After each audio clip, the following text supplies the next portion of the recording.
Hi, my name is Trevor Teisman from KBandsTraining.com, and today I am going to be reviewing the Apple Watch Activity Tracker.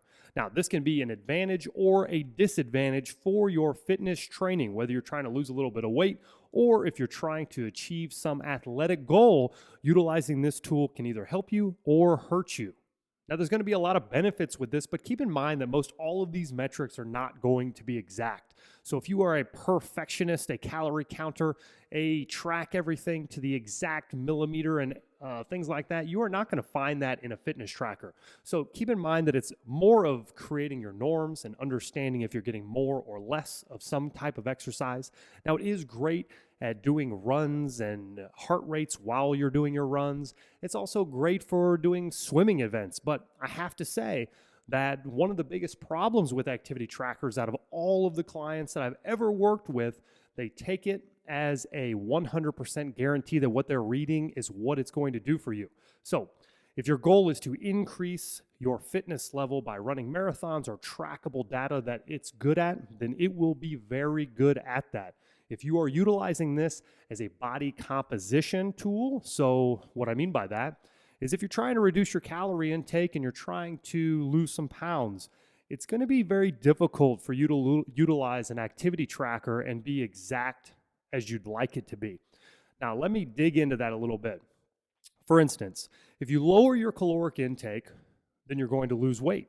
But if you lower your exercise while you lower your caloric intake, then you are not going to lose weight. It's the relationship between lowering your caloric intake as well as your exercise output. Calories in, calories out in a sense. So if every single time you go to work out, you turn on your calorie counting device and you tell it what exercise you're doing, you're going to get very extreme numbers. Now, if you're new to exercise, these numbers may be a lot more accurate to you than someone that's more experienced. Most people that follow me at KBandsTraining.com have been working out for a really long time, and I think you're going to notice that these calorie counts that they give you for exercise are extremely inflated. And if they're not inflated, then they have no relationship to your body composition. Let me explain. If I'm eating a certain amount of food every single day and I track my exercise, I can guarantee you that by the end of the week, you will not get the same weight loss as what the calibration is giving you. You'll get much more accurate results if you just simply utilize the activity counting calories rather than the inflated multiplied numbers off of the exercise app. So if I'm going to do some type of a workout, I utilize the activity metrics a lot. So if I go through my workout, I may find that a workout gives me 200 or 300 credits towards my activity calories.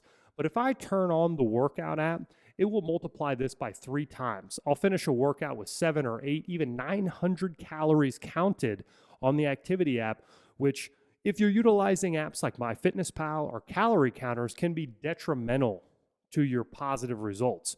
What's going to happen is these exercise calories are going to allow you to overeat way more calories than you need to eat to actually get you any results. So after 2 or 3 months, you're going to find yourself giving up because, of course, you haven't lost much body fat because you're utilizing these calibrations. Now, I'm not much of a hater on activity apps. I think that they can work very good if you learn how to utilize them. One of the best benefits for utilizing an Apple Watch is to monitor the amount of exercise or movement that you have in a day. So imagine this, if you go out and you live your life, you have kids, or if you're before that stage and you need to drop a couple pounds to be on the football team or excel at your given sport, then you need to find your norms. You've got exercise norms and you've got caloric intake norms. So if you start tracking your food and realize what you eat, you'll find that you generally within a 2-week time period eat nearly identical meals throughout that cycle. The same goes for exercise. If you find yourself exercising 3 or 4 times a week, or maybe not at all, find your norms. I always suggest when I work with new clients to find your norm for 2 weeks. How much are you eating normally and how much are you exercising normally? Because the only way that you're going to change your body composition is to work with that metabolic rate. You're either going to have to reduce your calories to have a negative impact or subtract body fat, or you need to increase exercise or a combination of the two. But if you're utilizing a fitness calibration device like the Apple Watch, what it can do to you is you get your norms on your food and you sit very normal. Say you're an 1,800 calorie eater on an average 7-day time period. Well, the problem with this is when you start adding in all that exercise calories, it's going to allow you to eat 2,500 calories a day. And what you'll find is if you actually eat those 2,500 calories a day, you will not lose the amount of weight that you think you're going to lose by eating over that 1,800 calorie point. Now, granted, if you are new to exercise and you are not an athletic person, you're going to be able to eat a little bit more into those ranges because exercise is going to be exponentially better for you. As you become more advanced, things don't work quite like they used to. It's really down to the wire. You've got to really stick onto your diet as well as have consistent exercise. So that was a bit of a ramble, but let me just tell you what I would do if I was you. I'm going to give you two different scenarios. I think activity trackers are great, but you got to learn how to use them adequately. If you're young, you're athletic, and you're really trying to better yourself at a sport, utilize the activity tracker like it was designed to. Body composition is probably not something you're interested in, it's performance. So if that's the case, utilize those activity apps, use the workout apps, and get those inflated calorie counts because you're going to need to eat excess amounts of calories to keep your energy and your strength high. Now, of course, if you're starting to gain a lot of weight, scale it back a little bit. The key is to know your norms so that you know what you're actually getting. But if you find yourself in a caloric deficit, when I was a young athlete, I was never eating enough food to get the results that I wanted to. A higher protein count was needed for me. Higher calories were needed for me. Less sugar was needed for me. So if you are one of these people that are very active, then use the activity tracker with the workout style apps to get that multiplication of the caloric intake so that you can have the adequate amount of food to get the energy output or performance that you need. Now, the second person is going to be the ex-athletes, the people that used to be working out but are changing body composition now. They've got a little bit of muscle. They like to work out, but you're a lot like me. We're not performing or competing in competition anymore, and we've got to get our body composition down because the longer it goes, the more overweight we get unless we actually take action. So how do you use this activity tracker? The way that you utilize it is first, 2 weeks, get your norms. Measure your activity without ever turning on an activity tracker or a workout tracking, right? You want to get your norms. So if you find that yourself on the Apple Watch, you're getting 500 or 600 activity calories burned per day, then you know that you need to increase that number when it's time to lose weight.